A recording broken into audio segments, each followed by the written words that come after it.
Las 7 armas espirituales. Santa Catalina de Bolonia. Santa Catalina de Bolonia fue una mujer nacida en una familia de la nobleza, en Bolonia, en la provincia de la Emilia, hija de Juan de Vigri, un abogado y agente diplomático del marqués de Ferrara, Nicolás d'Este. Desde muy niña fue educada en la corte recibiendo una rica formación en latín, arte y cultura. A pedido del marqués, su padre la envió desde sus 11 años de edad a servir como dama de honor a la joven Margarita d'Este, con quien estudió y se convirtieron en amigas íntimas.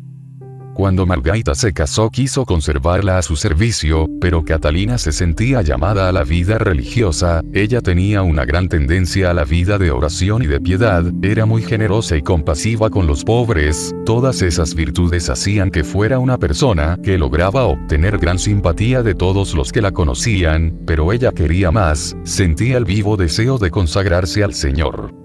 Al poco tiempo de regresar a su casa, a los 14 años de edad, su padre fallece y la deja heredera de una gran fortuna, y a pesar de tener muchos pretendientes creía que no había nacido para ese tipo de vida.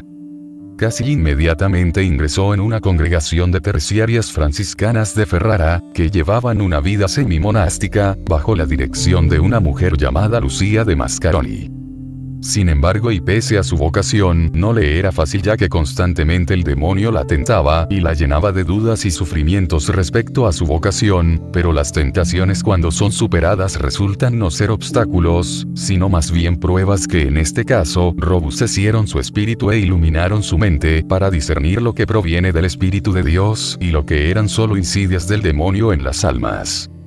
De esta contienda con el maligno es que surge cuando ya era clarisa, su escrito biográfico, llamado Las 7 armas espirituales.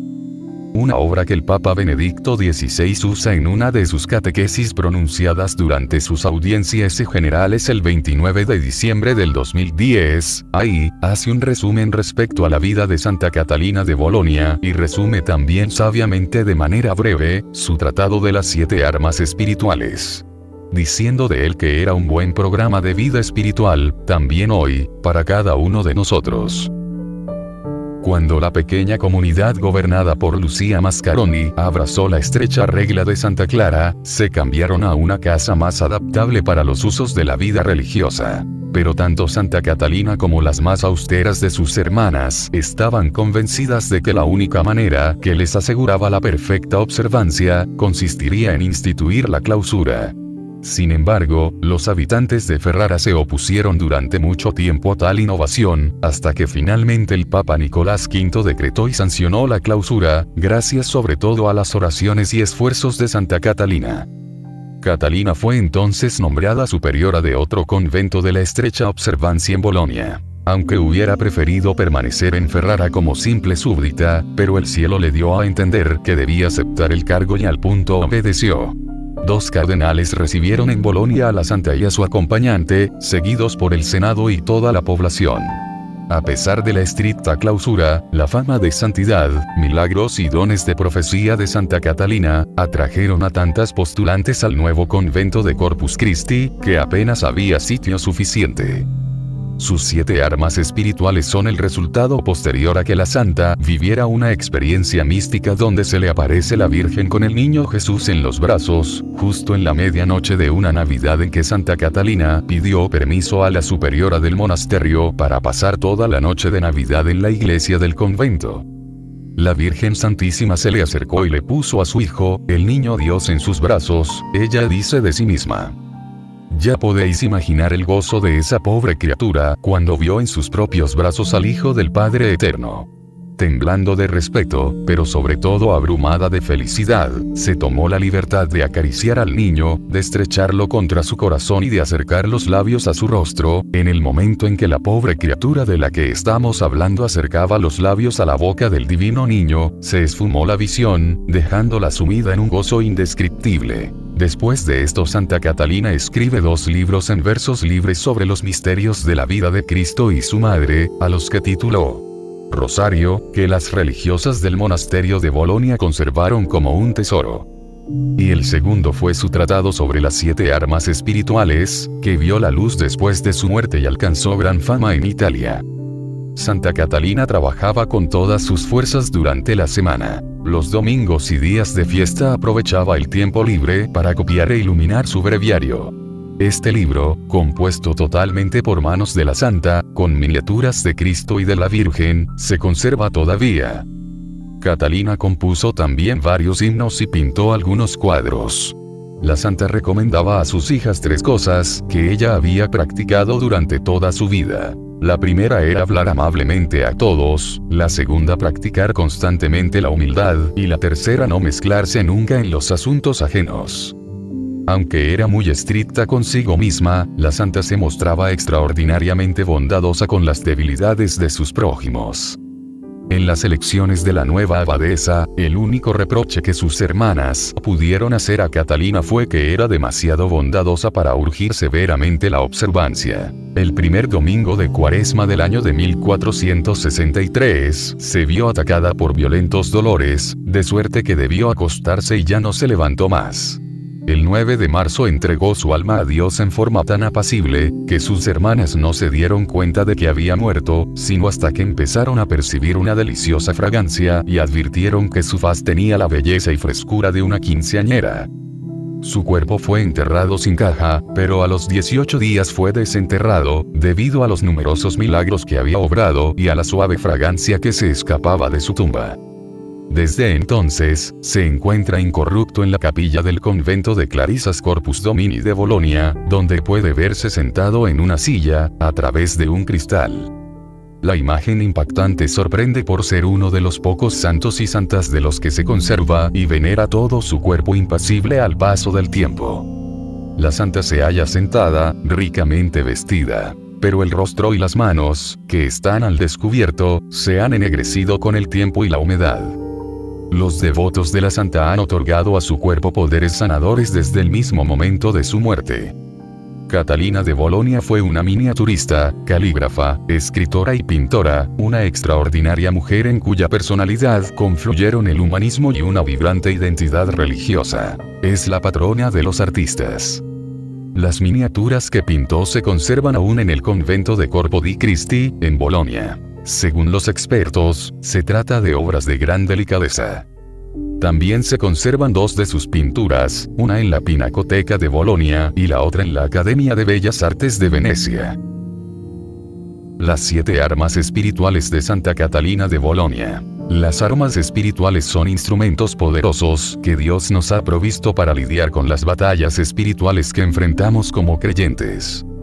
El Papa Benedicto XVI dice: en el tratado autobiográfico y didascálico, Las 7 armas espirituales, Catalina ofrece, al respecto, enseñanzas de gran sabiduría y de profundo discernimiento. Habla en tercera persona al referir a las gracias extraordinarias que el Señor le da y en primera persona al confesar sus pecados. Su escrito refleja la pureza de su fe en Dios, la profunda humildad, la sencillez de corazón, el ardor misionero, el celo por la salvación de las almas. Identifica 7 armas en la lucha contra el mal, contra el diablo, un buen programa de vida espiritual, también hoy, para cada uno de nosotros. El resumen que hace de esta obra lo pondré en un short.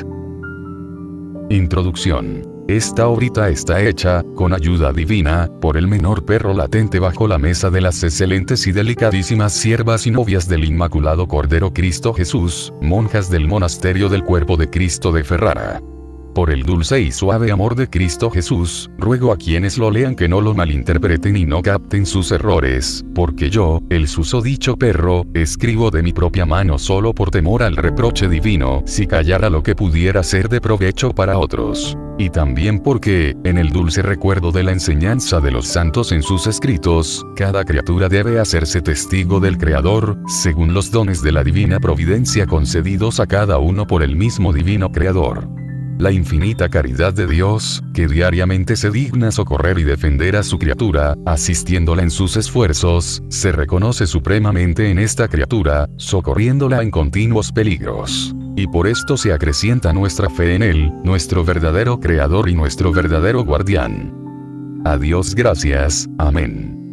En el nombre del Padre eterno y de su Hijo unigénito Jesucristo, esplendor de la gloria del Padre, por quien canto gozoso a sus amados siervos y novias. cada amante que ama al Señor. Venga al baile cantando al amor, que venga bailando toda encendida, solo deseando a quien la creó. Y separa a los que le aman de la mundanidad peligrosa, y los coloca en la disciplina nobilísima de la santa religión. En ella se purgan del pecado, se adornan con las santas y nobles virtudes, y restituyen la belleza de sus almas al primer estado de inocencia. Después de esta peregrinación, así engalanadas, entrarán dignamente en el glorioso astrágalo del castísimo y virginal esposo Cristo Jesús, de cuyas manos recibirán el premio de la gloria triunfante. Él mismo lo ha preparado para todos aquellos que le aman y, por este amor, no se preocupan de los vanos placeres de nuestro mundo no duradero y se someten a la razón, dejan su propia voluntad y se dirigen al puerto seguro de la santa religión, se ofrecen por entero a la voluntad de los demás y abandonan en todo su propia voluntad, para caminar por la santísima obediencia. Como esto no puede alcanzarse sin hacerse violencia a sí mismo, daré algunas enseñanzas para consuelo de los que emprenden la nobilísima batalla de la obediencia y se encuentran con la fuerte oposición de su propio modo de ver y de pensar y, por tanto, se entristecen creyendo que perderán todo mérito. Esto no es verdad, pues toda virtud se perfecciona con su opuesta. Y que es una verdad, esto, lo mostraré más adelante, cuando trate de la virtud de la obediencia. Quien quiera dejar el camino malsano, para entrar en la casa paterna, que tome la virtud de la obediencia y la abrace con cariño, como a la novia más gentil y delicada que se pueda encontrar. Ella, escudo impermeable, dará plena victoria sobre nuestros enemigos, y nos conducirá a la retribución eterna, tal como dijo Cristo. El que me sigue no vagará en tinieblas, sino que tendrá luz. Sin embargo, la persona tan magnánima como para tomar la cruz por Cristo Jesús, nuestro Salvador, que tomó la muerte para darnos la vida, sabe que tendrá que soportar, desde el principio hasta el final, muchas tentaciones agonizantes. Por eso, ante todo, toma las armas necesarias para luchar legítimamente contra las astucias de nuestros enemigos. Pero recuerda bien no de ponerlas nunca, pues los enemigos nunca duermen. Por tanto, arriba.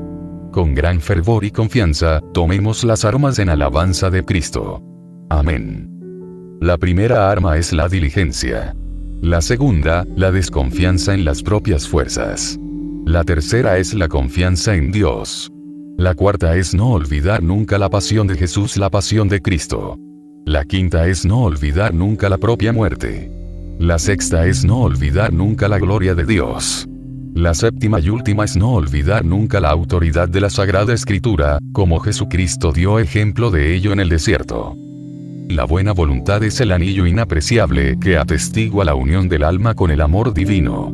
Si el alma desea servir fielmente a Dios con espíritu de verdad, debe, ante todo, limpiar su conciencia con una confesión pura e íntegra y proponerse firmemente recibir la muerte 1000 veces, si eso fuera posible, antes que volver a pecar mortalmente, porque la persona en pecado mortal no es miembro de Cristo, sino del demonio, está privada de los bienes de la Santa Madre Iglesia y no puede hacer nada beneficioso para ella por la vida eterna. Por lo demás, si estás en pecado mortal, no desesperes nunca de la bondad divina y no dejes de hacer el bien que puedas, para que seas librado del pecado, por el bien que has hecho. Y con esta esperanza haz siempre el bien, en cualquier estado en que te encuentres. Además, que el siervo fiel de Cristo esté preparado para recorrer el camino de la cruz, porque recibirá muchos y agonizantes golpes en la batalla contra los adversarios de Dios. Por tanto, para resistir vigorosamente, es necesario poseer excelentes armas, particularmente las que ahora daré. La primera arma, la diligencia en hacer el bien. La Sagrada Escritura maldice a los negligentes y perezosos en las cosas de Dios. Por eso digo que la primera arma es la diligencia, es decir, la diligencia en hacer el bien. Es tarea del Espíritu Santo infundirnos buenas inspiraciones, pero es nuestra tarea aceptarlas y ponerlas en práctica.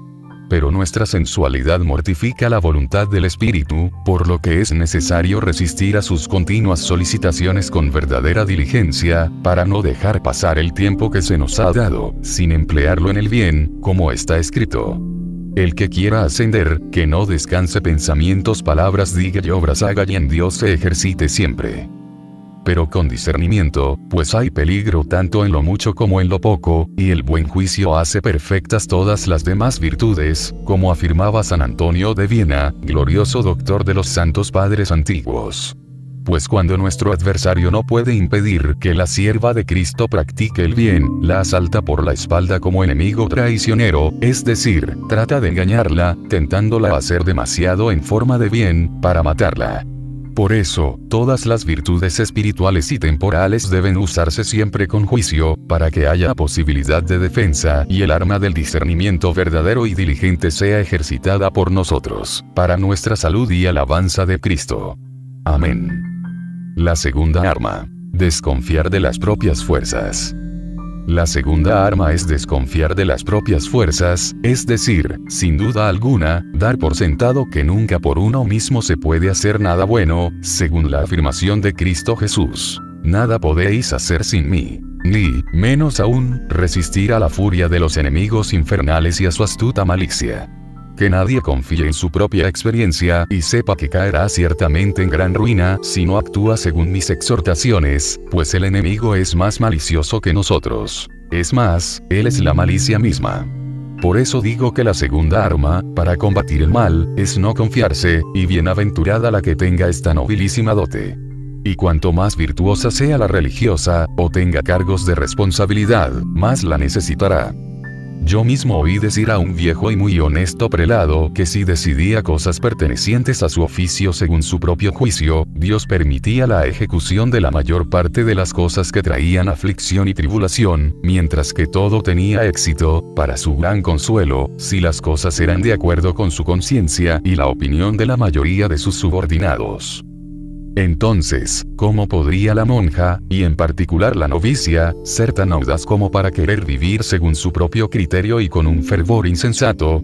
Ella vive, más bien, según la conciencia y voluntad de su superiora y maestra, de modo que resplandezca en ella la virtud de la santa humildad y fortalezca el arma de desconfiar de la propia fuerza.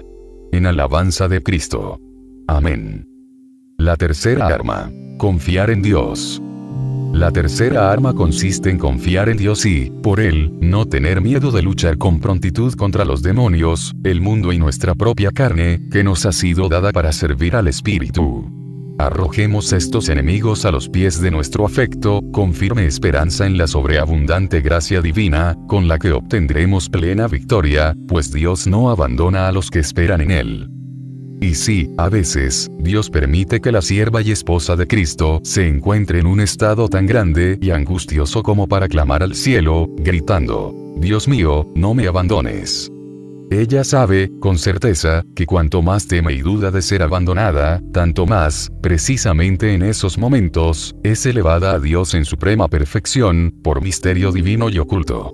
El mayor ejemplo de esto, lo tenemos de su Hijo único, cuando, ya cercano a la muerte dolorosa y amarga, gritó: Padre, ¿por qué me has abandonado? Comprendemos cómo Cristo, el verdadero Hijo de Dios, triunfó verdaderamente en ese momento en la perfección suprema, en la obediencia total y en la unión perfecta con el Padre Eterno. Se comprende también por qué invocó al Padre con esas palabras, como hombre sujeto al sufrimiento y a la muerte, y ello porque la divinidad, inseparablemente unida a sí misma, dejó realmente la parte humana, sujeta a los sentidos por su naturaleza. Esta justicia quiso cancelar, por la obediencia dolorosa de Cristo, el placer de la desobediencia de nuestro primer padre. No tema la sierva de Cristo ser abandonada, aunque, a veces, le parezca. Sepa que el Padre Eterno no permitirá que le suceda a ella lo que no permitió que le sucediera a su propio Hijo. Al contrario, que confíe más en la ayuda divina precisamente en los momentos de mayor tribulación, y recuerde la dulce promesa de Dios hecha por boca del profeta: Yo estoy con él en la tribulación, lo salvaré y lo glorificaré. Yo lo salvaré y lo glorificaré.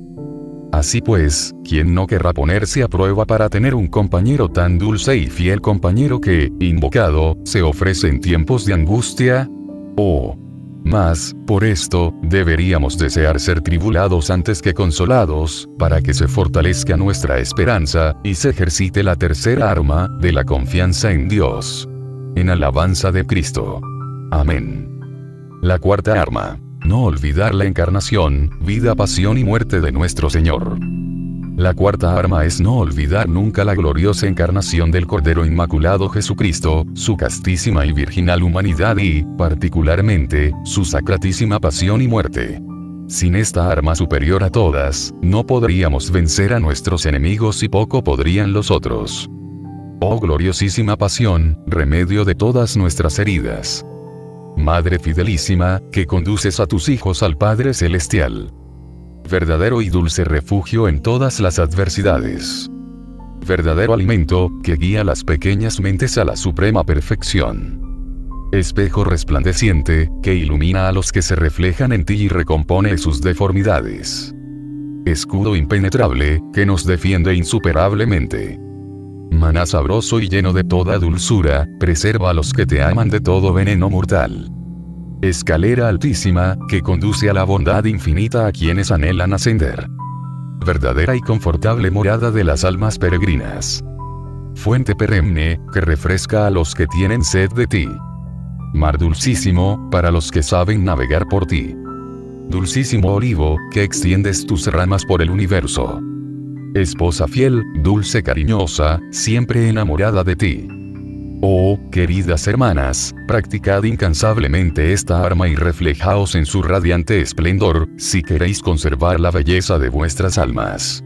Porque, en verdad, la pasión es la sabia maestra que os conducirá a la belleza plena de todas las virtudes y, con ella, alcanzaréis el premio de la victoria. En alabanza de Cristo. Amén. La quinta arma. No olvidar nunca nuestra muerte. La quinta arma consiste en no olvidar nunca nuestra muerte.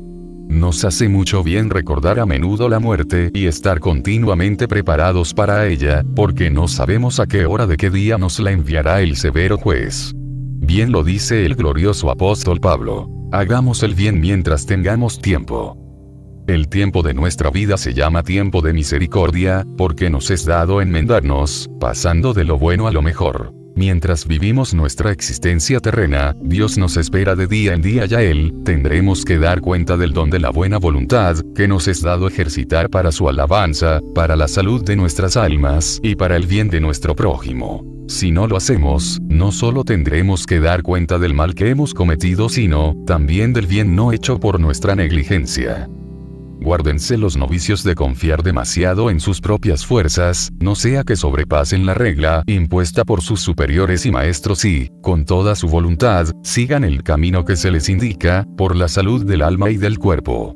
Digo esto porque, a veces, el enemigo introduce astutamente en la mente de los novicios, que todavía no son muy agresivos en la batalla espiritual, la idea de que deben morir pronto y, de este modo, les induce a hacer más penitencia de la debida, convencidos, por humildad, de que no han adquirido méritos suficientes.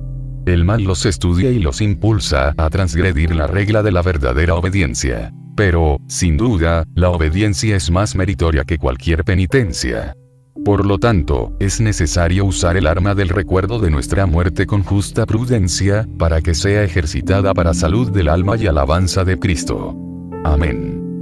La sexta arma. Recuerdo de las bienaventuranzas del cielo. La sexta arma es el recuerdo de las bienaventuranzas del cielo. Están preparadas para quienes luchan legítimamente, sin preocuparse de los vanos placeres de la vida terrena, pues es imposible gozar de los bienes presentes y futuros, como dice el Santísimo Doctor San Agustín. Contentaos, pues, amadas hermanas, con no experimentar ningún placer mundano, y no os agobiéis con negar vuestra propia voluntad.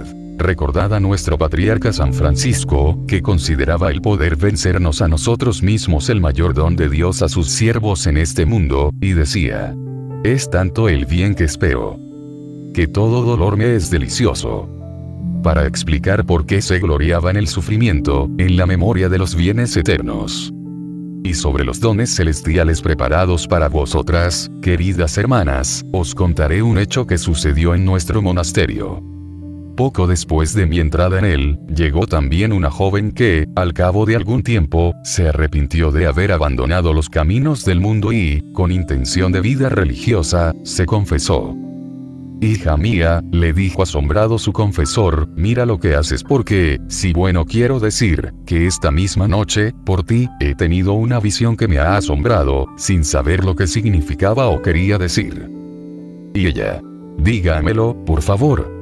Y el confesor, me condujeron a un hermoso banquete, donde había innumerables jóvenes. Todas ellas resplandecían de inexpresable belleza, adornadas en sus cabezas con guirnaldas de hermosas flores, y revestidas de maravillosa gloria, recibían alegremente con honores a una joven, que se unía a su compañía. Pero, de repente, la que acababa de llegar mostró arrepentimiento y dio media vuelta, y todas se entristecieron mucho. En ese momento, la visión desapareció y yo, no comprendí su significado. Solo ahora comprendo que Dios quiso prevenirme, por tu bien. Hija, no caigas en esta tentación, sino sé perseverante y sé serena, si quieres llegar a ese festín, unirte a esa nobilísima compañía que te espera, y regocijarte eternamente con esas gloriosas vírgenes. Después de contada la historia, decidió quedarse, pero más por vergüenza que por otra cosa. Sin embargo, no se comportó religiosamente y, al cabo de poco tiempo, fue de vuelta a su familia y poco después terminó su vida, en la vanidad del mundo. Así, la visión se hizo realidad, y la joven, habiendo perdido la corona de su virginidad, con razón no acudió a la hueste elegida por el siervo de Dios. Por tanto, amadas hermanas, sed fuertes y constantes, perseverando en la buena por el puro amor de Dios nuestro Señor, y esperad firmemente en los bienes del paraíso, para que al fin los alcancéis diciendo con nuestro seráfico San Francisco: los justos me coronarán, cuando tú me concedas la retribución. En alabanza de Cristo. Amén. La séptima arma. Recuerdo de la Sagrada Escritura.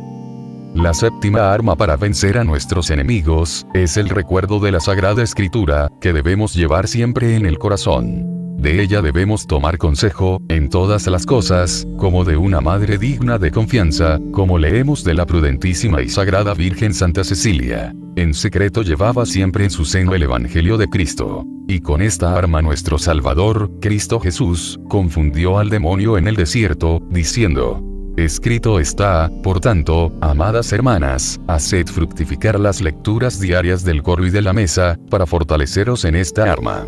Imaginaos los pasajes del Evangelio y de las epístolas, que oís cada día en la misa, como otras tantas cartas de vuestro celestial esposo. Guardadlos en vuestro corazón, con gran amor ferviente, pensad en ellos cuanto podáis y, especialmente cuando estés en tu celda, para que puedas abrazar mejor y con más seguridad a aquel que te las envía. Si haces esto, te encontrarás continuamente confortado al ver cuán a menudo recibes nuevas y buenas noticias de aquel a quien amas supremamente. Oh, cuán dulce y suave es el divino hablar de Cristo Jesús, en el alma de quien está sinceramente inflamado con él. Pues, ¿no es la doctrina del Evangelio la palabra de Cristo? Ciertamente lo es. Por lo tanto, cuán cuidadosamente debes entenderla y saborearla. Aquí terminaré el tema de las armas espirituales, y me extenderé en el relato de un engaño muy sutil del enemigo de nuestra salud. Fue precisamente ese engaño el que me persuadió a escribir este pequeño libro, en defensa e instrucción de las jóvenes monjas presentes en nuestro monasterio y de las venideras. Amo tanto su salud y la de todos, que me parece que me he quedado sin fuerzas para la mucha y diaria invocación del divino auxilio, y he terminado de escribir con gran fatiga, a causa de la debilidad que me hace temblar todo mi cuerpo. Y sería feliz, por amor de Cristo Jesús, de acabar pronto mi vida y mi milicia. Queridas hermanas, os ruego que uséis con prudencia las armas espirituales, y que nunca os falten si queréis triunfar sobre vuestros adversarios. Guardaos de ser engañadas bajo la forma del bien, pues a veces el demonio se aparece bajo la apariencia de Cristo o de la Virgen María, en alguna figura de ángel o de santo.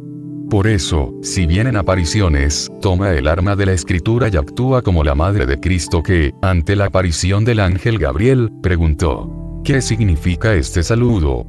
Para asegurarte bien, antes de escuchar, si estás ante un espíritu bueno o malo. Y bienaventurado el que lo haga. También es necesario guardar bien los pensamientos, porque a veces el demonio pone buenas y santas intenciones en la mente para engañarle y luego la empuja a la desobediencia, que es lo contrario de la virtud incluso en la convicción de hacer el bien, y de ahí llevarla al pozo de la desesperación.